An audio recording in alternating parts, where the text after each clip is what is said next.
Okay, folks, so let's start. Good morning. So I have sent you two presentations. Okay, that you'll have to read by yourself. That's the reason I say SS. Stands for self-study. Okay, these are very simple concepts. So I thought it's not good to spend time on these in our class because we have other topics to cover which are more important. Okay, so we'll just go through it in next 5 minutes. Okay, and then we'll move into the topic that we want to discuss. All right, so basically transport layer, we will have to think that transport layer, what kind of attacks can happen. And if you apply the common sense or the methods that we learned so far, is just simply doing mischiefs, simple mischiefs, right? Can cause problem in transport layer, which is TCP and UDP. Now, one thing you would have observed by now, which we have discussed in fair detail in our last class, or when we study IPsec, was that, if in internet world we have source and destination. Okay, source has IP address, right? Destination also has IP address. Okay, so one concept we have studied as part of security is authentication, right?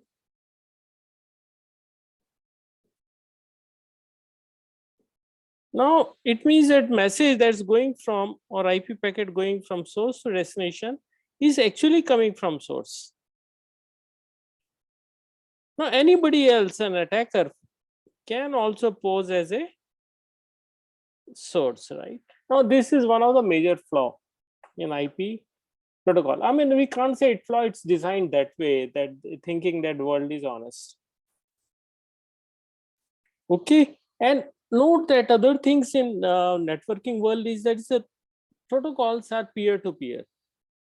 When we say peer-to-peer, it's actually distributed, and the protocol stack that runs here in source has to be the same stack that runs. Of course, they can be by different company, but it has to be same. So state machines for this is similar to state machine here. Okay, now it's totally based on honesty. Okay, now cheating can be done, right? By a attacker can always take advantage of these protocols, which is based on mutual trust, to attack. Okay, so this is a very simple thing that we are going to do in TCP, right? Now TCP security, of course, is required, TCP UDP, because IPsec does it only at the network layer. Okay, but beyond network layer is nothing, right? Okay, so there is one important protocol that of course we will not study, and if time permits, if you are interested, you can read about TLS.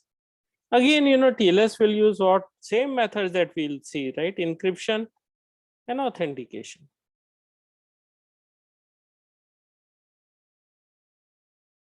That's it. In what way it uses, you'll have to figure it out. Okay, protocol. And you go further up, you will study HTTPS. S stands for security. Again, you'll have to apply this concept in different manner. All right. Now you can easily understand from your understanding of IPsec, because IPsec is possibly the most complicated security protocol. It has been made complicated actually. I mean, it's because of choices of different protocols. But if you read these two protocols, you will be able to understand, because we have covered all basic concepts. All right. Okay. So some of the attacks that are possible are, first is SYN flooding attack, and we have seen for connection establishment we need SYN packets, right? Wherein one of the flags with SYN flag is set, and and the response come as SYN and ACK. Okay, and then as a result, the client machine sends ACK back, and then connection happens. So basically three message exchanges are required, right? Now, what happens when SYN comes here? It means that now this, and note that we are in connection oriented protocol, right? TCP. So it means that server has to store the state of a connection. Okay, it's unlike UDP where storage is not required. So it means that there has to be some store until this connection is over. The state that this SYN has come from some source ID, some client, is to be there, right? So it means that there is SYN cache. Okay, and when SYN packet comes, okay, the state is stored here, right? And when SYN ACK goes here, the state remains here. When ACK comes here, then this information taken off, no connection established. Okay, and note that in any machine, the size is always limited. Size of buffer or cache is also limited. Now, if there is one attacker and keep sending SYNs as shown here, right? Okay, so buffer may get full, and when actual sender sends a SYN, it gets lost. Okay, it means that actual sender or valid sender will not be able to establish connection. Very simple attack, right? So please read it from the slide, and also read about what is a counter attack like SYN cookies. Okay, it's nothing but hash of whatever information has received the initial SYN packet, like source IP, destination IP, and many port, etc., is hashed and sent back. Okay, you just read it. Second thing is that, second attack is that, you know, this is a normal connection establishment, and once you know, the connection establishment is done, and then, okay, I'm sorry, once connection establishment is done, then the normal disconnection process is that there's a FIN packet is sent, and there's ACT, and so on, right? And then in this way disconnection happens. There's another way of disconnection is that any node can send RST packet, reset packet. Okay, so now attacker, this connection is established between A and B, and then attacker can disconnect this relationship or this connection by sending reset packet. Okay, now reset can come only from, say, B. If the reset packet is sent to A, then it can come from B. So it means that now this attacker has to pose as B. So it should know source IP address, source port number of B, then destination IP address, destination port number, because this will give this will define a connection, and the sequence number. All right, so this is how it can happen. Okay, other thing is that we have seen that since there is no authentication, attacker can send a packet, right, posing it to be client. So attacker can send spurious packets. Okay, and when the server reassembles this packet into a message stream, this packet can come here and stay. Okay, it's like this. Okay, all right. So these are the injected packets. So this is malicious. This can be anything, but the whole stream, if somebody is sending a file, this gets corrupted then, right? So this is another way. All right, and then there are, you know, the two entities A and B. They are supposed to work as they are, as it has been told in the manuals, right? It has the way they are supposed to. Is state machines are very clearly defined, right? But you know, a node, if somebody has written the protocols and then want to be smarter, then can cheat, right? Because, you know, for example, we have seen in TCP only one ACK has to come because the data from 1 to 1461 has come. So this receiver will send ACK for 1461, but receiver can split the ACKs into multiple ACKs. Now that will increase the flow, right? I mean, you would have studied this sliding window protocol, right? So it will increase the flow. So now it will start getting data at higher rate. Okay. Similarly, same ACK can be sent multiple times. The receiver here, sender will not come to know that's another trick. This is a trick, and then will increase the data output speed of sending data. And also, this third important cheating method is that this actually sometimes done in gaming protocols, right? Like video games you play, and then if you get data faster, you have better chances of winning. So what do they do is that even before the packet is received, the packet is received here and ACK is sent. Okay, all right. So this is first ACK, this second ACK, for example. Can sender send ACK before that it has received the ACK? Okay, even before the ACK signals comes from receiver. So it means it will confirm even before the ACK arrives that it has received the ACK, just because the data rate from the sender will increase. So these are some cheating protocols, right? All right. So so that's it about second one is that now you have assignment based on this. It's called scanning. Now these are all part of hacking in some way, right? Of course, opposite of hacking is you want to know how hackers work, so a system admin can always protect, by port scanning and vulnerability scanning and so on. So by now you know what are the ports, right? Okay, we are not talking about hardware ports. We are talking always about when we say port scanning, we are talking about the ports that are a transport layer, right? Okay.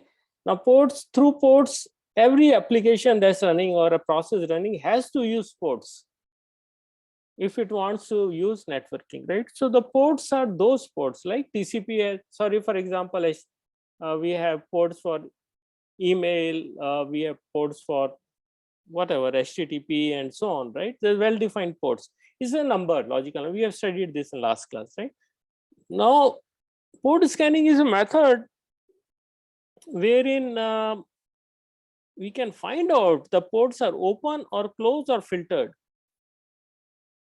It means that there application running on it, or if the port is closed, that is not receiving anything, or it is behind the firewall. Filtered means behind the firewall. Okay, so it means that if you send a ping or SYN or something, it may not respond back when it is behind the firewall. Firewall is intelligent mechanism, right?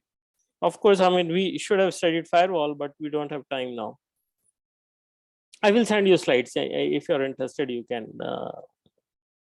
Okay. So now the purpose is that to determine what systems are listening. It means that they are active, live, and reachable from outside. And based on that, you send something and responds back. Based on that, you find out what are the weaknesses, okay, which you can use for attack. So it's like this, that there's a thief, and thief has option of going to house A versus house B. In house A, he knows everything, right? How many people are there, or what time they sleep, what are the doors, how many windows, what time people are out. And second place is just is a black box. It doesn't know anything. So what will he do? He will go to house 1 because he can do smart things, right? Similarly, you do port scanning to find out everything about the subnet or net on an organization, right? So when intelligent attacks happen, they gather all the information about the organization. Okay, and first thing first is that do all these methods of port scanning or vulnerability scanning and so on. Right? All right. So looking at the machine from outside, a given port on your machine is open if you are running a server program on it. Okay, and port is assigned to server. Okay, all right. So basically, in your machine, for example, is running some server program, only then somebody can from outside can approach it. Otherwise, your machine will reject it, right? And will not send response back. Okay, but in your machine also you are running many servers, whether you know it or not. Okay, all right. So port, in general, port scanning may involve scanning subset of 65,535 ports, right? This is all possible ports possible, but it's not necessary to scan all. Of course, if some tools can scan all, but only well-known ports are generally scanned, right? So there's a port is open, or port is closed, or port is filtered. So these are the three states. So when port is open, you send SYN packet. Okay, it will respond with SYN plus sec. Of course, you have to have server running at the other end. Only then it will send SYN plus sec. Okay, somebody sends your machine, and your machine is not running any server program, that will not respond back, right? Or the port is closed. How do you know port is closed? You send a SYN packet, then remote host will respond with RST packet. So you'll know that port is closed, or port is filtered when there is no response. Okay, now we have seen only with SYN packet. You can do it with connect call also, right? Okay, all right. So there are a lot of tools available. Okay, and then one very interesting tool is Nmap. Please download this tool and do the assignment. First explore and go to their website and find out what all it can do. I have done that exercise just therefore yesterday. Okay, so it uses various kind of scans. Okay, and then there is another tool that there's large number of tools are available, right, for different purposes. For example, list of live hosts you can get with ping and KEOPS. Network topology, you can get it for trace route and KEOPS. List of open ports, Nmap. Of course, Nmap you can use for many other things. So some modified version is very advanced. You can get all the live hosts. You can also find out what OSs are running on those systems. So what you can do is that try to get into subnet, some organization subnet, right, that gives you permission, or if you want to very safe, go to enemy country and try to create a port map or subnet map of the organization.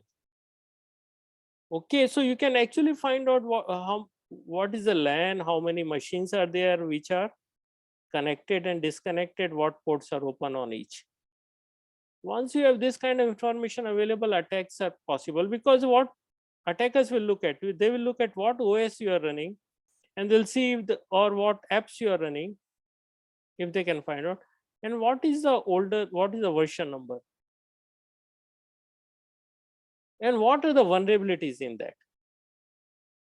Then we'll see what kind of attack it can do, like buffer overflow and so on, right? This is a common mechanism. First find out version number, and then see vulnerabilities, and then do respective attack. Okay, any question?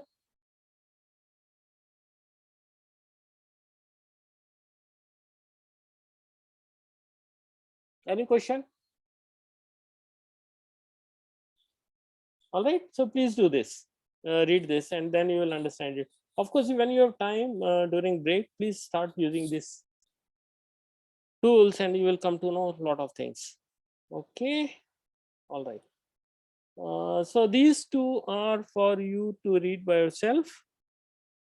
And now we will move into what we are supposed to study today. Okay, so important topic, of course, we should have covered it little earlier, but nevertheless, we are doing it in next two classes.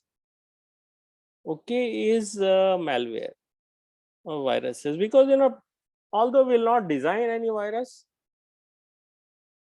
Okay, because it requires another 3-4 classes to get into levels of that detail. And of course you can do it now because you now understand OS very well. You also know processor architecture. Of course processor has nothing much to do, but OS, responsibility is OS to secure system, right? So if you now understand how OS works, so you can easily understand how viruses can be designed. Okay, what is a virus? What is this virus? Anybody? Anyone?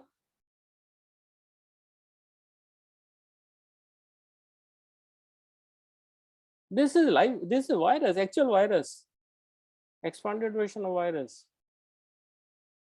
And many of you have suffered from this virus. At least 50% of class strength, maybe more than that. In my family, about 80% people have this virus. This is coronavirus, right? Okay. Okay, so the question is, what is virus? Can anybody tell me?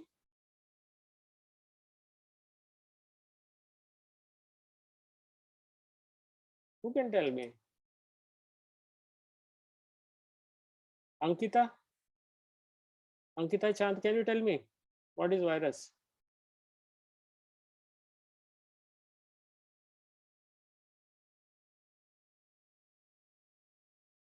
Gunjan? Yes, sir. Sir, a virus is a software that is harmful to any device, network, or a computer. हाँ ठीक है, वो तो बहुत सारी warm भी है वैसा ना. There are many others. But what is, in general, what is virus? I mean, I'm not talking about computer alone, but have you suffered from coronas? Possibly not, right? Yes, sir. You have got, okay. Probability is high because most of us. So what is a virus then? Did you think about it? Something that causes harm in general. No, वो तो बहुत है ना, कोई मार भी देता है, कुछ भी करता है. Fever, any kind of fever can also cause problem, right? But what is so unique about virus? Anyone?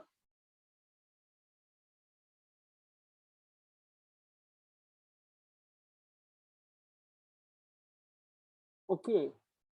So virus, first thing is that virus gets impregnated or it gets injected into something that is good. So the coronavirus get injected, or any virus, that element, virus element, okay, virus cell gets into a healthy cell. It gets impregnated into a healthy cell. So it cannot exist for very long of its own. Okay. So it's not independent entity. It has to get into something, and that something which is healthy or good will cause it to spread further. Okay, all right. So now if you're sitting at home and not going anywhere and not allowing anybody to come to you, that you will not have coronavirus or any virus for that matter, right? The viruses won't travel by themselves to you and attack you. Let's assume the next person who's, your room is closed and so on. So virus cannot come inside. Okay, so viruses need some transmission. It can come through somebody who is close to you. It can come through air. Air is a medium. Okay, but air alone cannot, because from air it comes from somebody else's body. Okay, so it requires something for transmission. There's the same property that exists for computers as well as normal virus, right?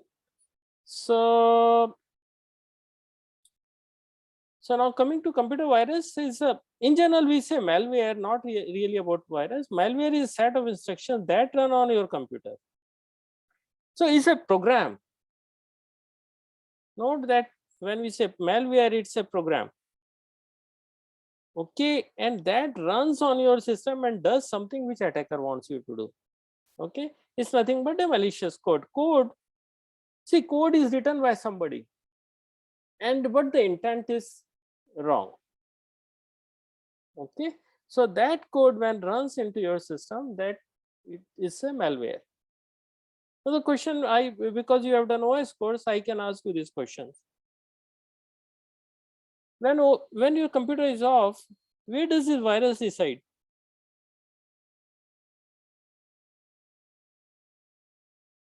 Does it exist? And how does it come into life again when you switch on your computer? Think about it, right? Because you have done OS course. It's a program. When we say program, where does program reside? When it comes into computer, or once it's not computer, once the machine is on, and when it's before CPU starts running, it becomes process. Any program becomes process, right? And that process has to be scheduled. Okay, it has come to ready queue, so somebody has to do that, right? Okay, so when your machine is off, it will be part of one of the files in your hard disk. Simple. Okay, so it has to be there in the file when machine is off, so it's there in your hard disk. Okay, now can it exist? Can it be just simple one file for virus? That's all. There's one file, say v dot whatever, c or whatever, or executable file, exe or whatever. Okay, can it be just one file? No, it cannot exist independently.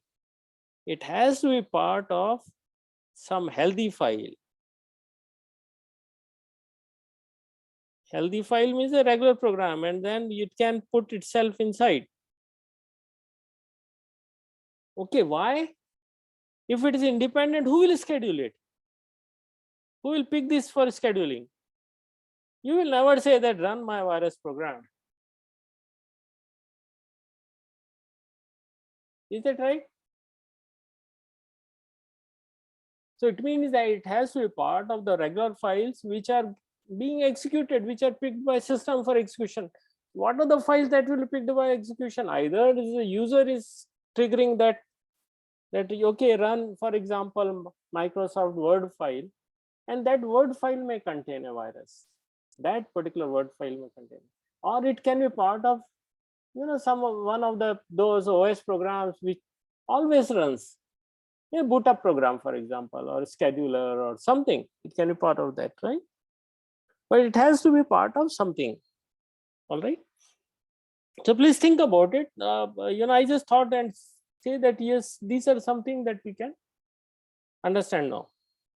Okay, we all know this, right? That what it's good for, it can steal information, delete files, send spam mail, do denial of service attack, lock the file for ransom. So the virus that does locks the file for ransom is called ransomware. And criminals have been making millions by locking files of all an organization.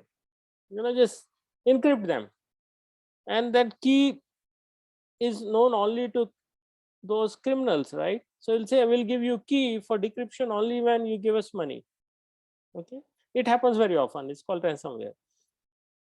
Key logging is very important. Very you must know that possibly your mobile phone, whatever you are doing, is stored by keylogger, which is a malware, and being sent to somebody else. It's still software serial numbers. Once serial numbers are out, then it can be misused. Use your computer as a relay, transmission, basically transmission machine, and so on. A lot of things can be done. Okay, what are different types? So malware types in general, we're not talking about virus right now. So we are talking malware. It can be self-replicating. It means that its a population can increase, like coronavirus. If the virus cells gets into one healthy cell of human body and does not replicate, then there is no issue. Body will fight it on and kill that. The problem happens because it replicates at very fast pace, right? Right. So basically, a code self-replicating means basically this program or code snippet that outputs a copy of itself. Okay. So there is a virus when it gets executed, it looks for what other files can be infected and infect those files. Okay, all right. And there is non-replicating. Okay, so non-replicating, the purpose is not to spread. Purpose is just to collect information and do something. For example, there is a rootkit which can be placed inside an OS or OS of the computer, and that will keep collecting information. The purpose is not that it's hundreds of copies of that should be made, but a particular system or target machine will have this kind of non-replicating malware. Okay. Now these can also be propagating or self-propagating and non-self-propagating. The coronavirus is non-self-propagating. It does not propagate by itself. It requires some medium, human medium or air from and so on, right? Without medium, if you are in a vacuum, then virus cannot come. Okay. Okay, while there are some things self-propagating like worms, these are the programs that uses internet to spread itself. Okay, those are self-propagating types. So the ones which we'll see commonly find in literature are viruses, logic bombs, Trojan horse, trapdoors or backdoors, browser plugins, and so on and so forth. Right? These need some other program to get into system or to infect. Okay, like viruses needs logical bombs also need Trojan horse and so on, and something that's independent like worms, botnet, apts, etc. This is called advanced physical threat. Botnet we have studied in very brief, right? Okay, and there are other types which are like spyware, adware, ransomware, rootkit, and many more. This is just sample of and combination of these, right? Okay, so very brief, we'll look at virus today. So virus is a code that requires user action to propagate. It does not propagate by itself. Okay, it's not a program which has, of course, all programs can use internet if your machine has internet. But if the code is, you have written a code which will use internet and to spread itself, right? So here the viruses don't use internet, etc. Of course, new version of viruses may do it, that we call it worms, but in general it depends on you. For example, you have flash drive, right? Or a stick, uh, ssd stick, right? And you put it onto one laptop, and this stick contains virus. Okay, it gets transmitted. Okay, now you take this stick and put it on some other machine, then again it gets transmitted here, and then you put a fresh stick, then from your machine it can come here. So now you are using computer or user action for this virus to propagate. Okay, of course we have seen this analogy between actual virus that impacts human being and computer virus. So basically it injects its contents, that is short compute program, into host computer, thereby infecting it. So where can it exist now? So note that virus, for virus to be actually virus, or it to, or to become effective, it has to execute. So it will try to inject itself into the files that will get executed. Simple, right? So boot sector files, when you boot up machine, okay, I mean, we have studied in very brief the concept of bootstrap loader, right? Or how booting happens, okay, in OS course.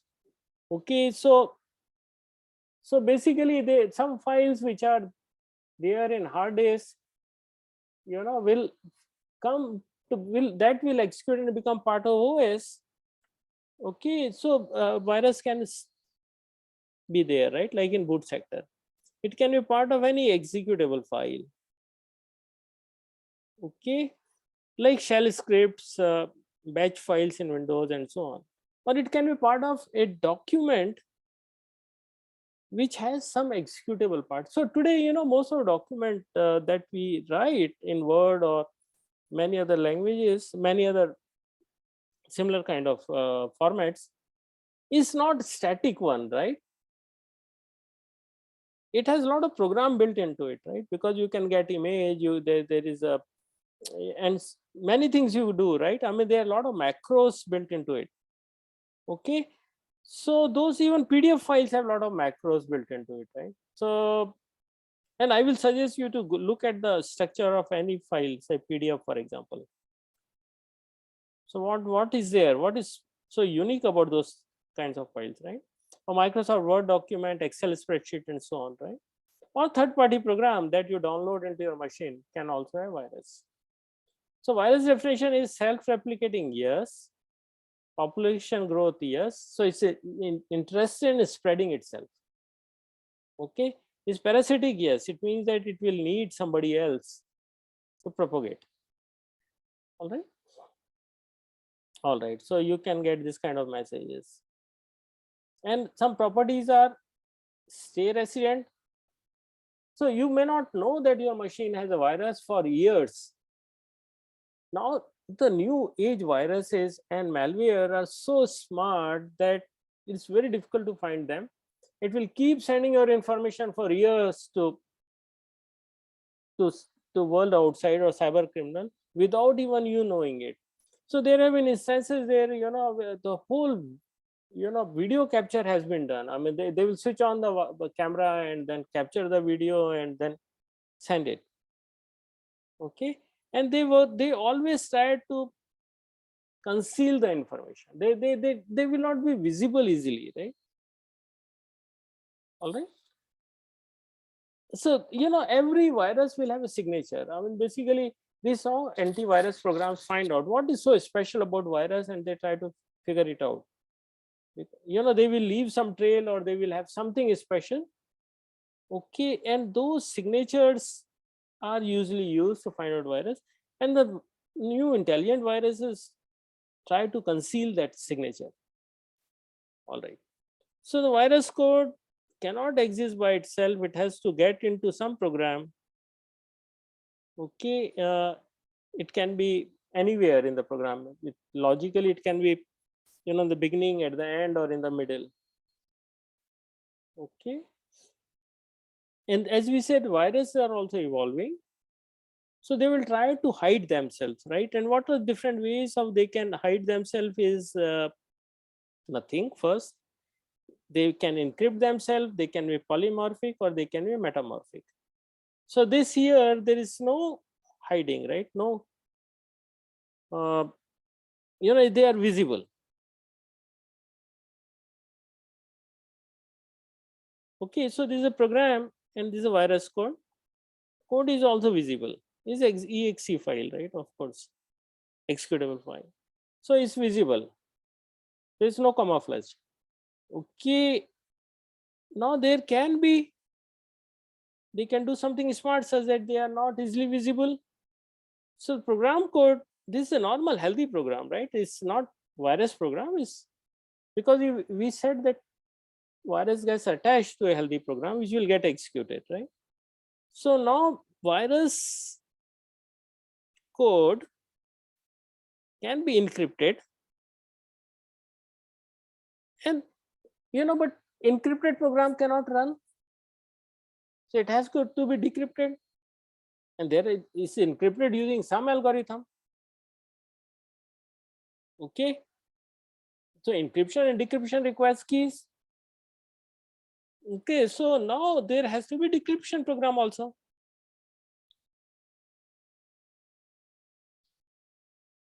All right. Okay.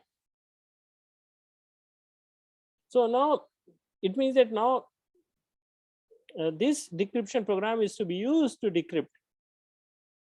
So original virus code will come and can get executed. Why do we encrypt it? Why we means that why? What is the use of encryption? Because it can hide itself, right? If you look at the source code of this or the executable code, you cannot find it. Yeah. Any question?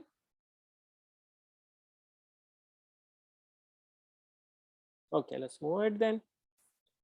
Then what is the polymorphic here? It has done encryption. What else one can do?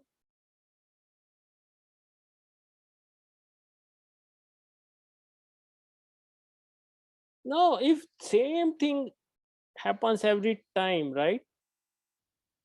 Same virus code is there. Virus code remains the same. And its encryption also remains the same, then it can be caught. You have virus code, you encrypt it. Okay, and of course there is a decryption software which is a executable. Now this and the one here, first time nobody will find out, but when detection software becoming smarter, they will see that this part is there in all files or many files. It means that now there is something unique. Okay, now can we change this part also? Code remains the same. Virus code is the same. But you can change the key, for example. Then the encrypted part of this may look different. Okay, and that's called polymorphic viruses, right? Whenever they spread, every copy will use different key or different IV. You know IV, right? In encryption we have used, right? And the initial vector. Such that the key, you can use the same key with different IVs, right? Okay, or you can use different keys. And now this will hide because every time the code exe executable part will look different, although code virus is same. Now how can you find out then? So this is the main virus, this is encrypted virus, this is the key, and this decryptor code. So now if you see that, of course decryptor code will say use this key to decrypt. Now these are two versions of the same virus, right? So this encrypted code, this and these both are different, not the same. Okay, keys are also different. Okay, so an encrypted propagation code, basically the one which will say that use different keys, right? Somebody has to generate keys also, right? Okay, so that part is also usually same but can be made different. So the what is the same here? Decryptor code is the same. Okay, so propagation code says that use a new key to encrypt the virus and split the encrypted virus with decryptor code. And two copies of virus will have different keys, of course, and everything but the short decryptor code looks different. So only these two are the same. So if you're writing a detection software, then we'll have to look for decryptor code. If both are it's similar, then you can find it out. No, as technology, as the detection software are improving, the viruses are also improving. Like even coronavirus is coming in different mutations. It's changing the form, it's changing the code. Okay, all right. So of course we'll skip this. You please go through it, how to find out the signature. Basically look at decryptor code and you can do this. Okay. Now what we have seen here is that we have changed the keys, right? Virus code remains the same. Encrypted one is different, but but the basic code is the same in the both. But since you're using different key to encrypt it, both will look different. So that's the reason one is shown as blue, other is shown as green. Okay, but can you change the code also?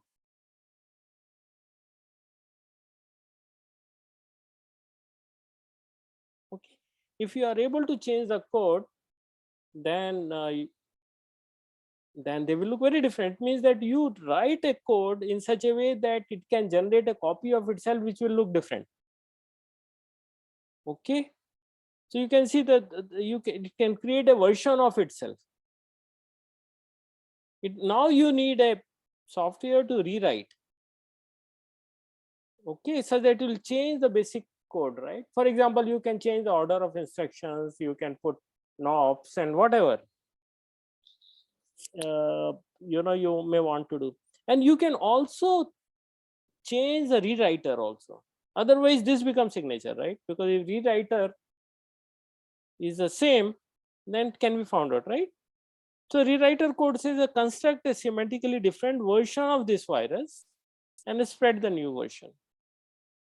Okay, just a minute. Okay, and this rewriter code itself can be modified. Now please go through this. Only way to find out that there is a such virus is to look at the behavior of the virus. Now looking at the code, etc., you can't find it out. Okay, any question?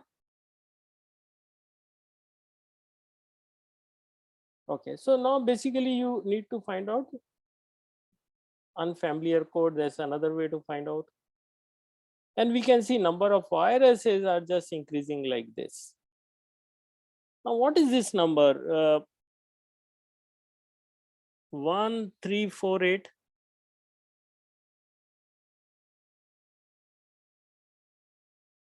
These many number of virus, 1348 million viruses have been found out in year 22 so far. Okay, year 21, it will find out approximately, is the estimation, right? This is what it has been found out. 1312 millions have been found out in 2021. Okay, this is another diagram. This same thing, I think, it has come here. Okay, so there is a lot of people are working on developing malware. Okay, these are of course the companies, even organizations develop viruses, right? Even some people say that even antivirus companies, the companies that make antivirus, they also make virus. Otherwise who will buy their product, right? But of course I don't believe it, but there are plenty of people who are busy writing malware. These are different stages of wire. Initially it's a dormant when it's in a file system, in a file in a hard disk, for example, it's not executed, or it's a part of a program that's not in execution, right? And then of course there is a propagation phase when it spreads. All what it can do is that it can when virus, the file that contains virus executed, it will try to spread, it will try to find out other files and then try to inject itself there. Okay, and then it will trigger at certain point in time, right? So the virus program can be written that in such a way that it will remain in dormant state, it will get into cycle where it will propagate itself, then it will trigger. It means that basic actual actions will happen, right? Like deleting file, encrypting file, or sending spam messages and all that, right? Which comes under execution phase. Okay, so these are explained here. Okay, this part we have seen. So protection, of course, is that there are hundreds of ways of protecting, right? And very important suggestion, very important way to protect yourself or your laptop from virus is that, of course, not written here, is always keep your OS updated. This is very important. And also all important programs, including Microsoft Word, etc., right, which you use heavily, must be updated. Now, because the companies come to know that these vulnerabilities in their own programs, they plug it. So we get new version, these are all get plugged in. Okay, and thirdly, never install a program from untrusted sources. You know, for example, a driver is missing. You bought a printer and or you went to some friend's house, there is a printer, and then your machine does not have a driver for it. Then what do? Search on internet and download it. There's a problem, right? You cannot just download any driver from anywhere. Okay, and then don't open. This is a very common way of fooling, right? If I send you an email, you know, with your grade, for example, with attachment, okay, and it mine, of course, I have an email address, right? And my email address, if cyber criminal change sends an email, creates an email account with, you know, names sounding very similar. For example, if my name is Ravi Mittal, right? So the cyber criminal can make it triple T AL at whatever, right? And when this mail comes, then you may think that it has come from me and just double click on the attachment, and attachment will have virus. So never ever open an attachment from untrusted source. Okay, all right. Okay, to summarize, malware is attacker code running on victims' computers. Is a code, is code, right? And it has come to life. If virus code does not come into life, it does not become part of the process. If it does not come to ready queue, then it cannot execute. It's ineffective, right? Okay. So it can be self-replicating or non-self-replicating. Viruses are one which requires user action to spread. Worms don't require user action. Detection methods are usually signature based. Okay. And then propagation, there are many propagation methods. Okay, and while it's propagating, it changes itself using polymorphic, metamorphic, and so on, right? There are many recovery methods. Reset everything and start from scratch is one simplest possible, right? We are protected from malware. Okay, any question?